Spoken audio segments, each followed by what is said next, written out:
সে বাবা বাড়ি থেকে এসেছে আমার হাতের খিচুড়ি খাওয়ার জন্য। এই যে বাবা, এই যে খিচুড়ি, এই যে রান্না করে দিছি। আর খেয়ে বল বাবা কেমন হয়েছে।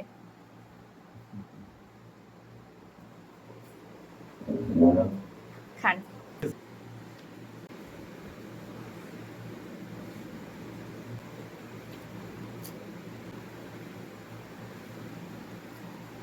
কেমন হয়েছে বাবা? খুব সুন্দর হয়েছে, চমৎকার হয়েছে। মাংস ভালো নরম হয়েছে, খুব সুন্দর, আমার প্রিয় খাবার।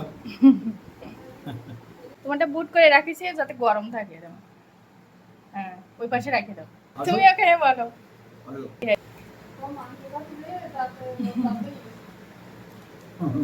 তুমি বলো কেমন লাগতেছে।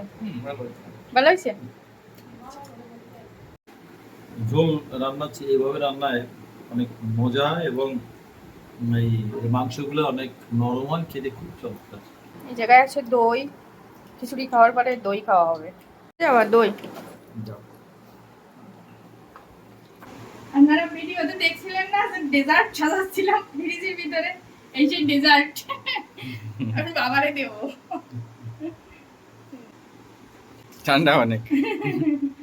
ঠান্ডা হলে তো টেস্ট খারাপ না, ভালো টেস্ট। সুন্দর টক দই, টক মিষ্টি মানে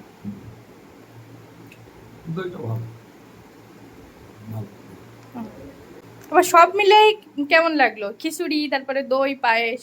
হ্যাঁ, সব মিলে সবগুলোই সুন্দর হয়েছে, সবগুলো খুব ভালো ভালো লাগলো। আমার খিচুড়ি রান্না আমার তো বারবার খেতে ইচ্ছে করে।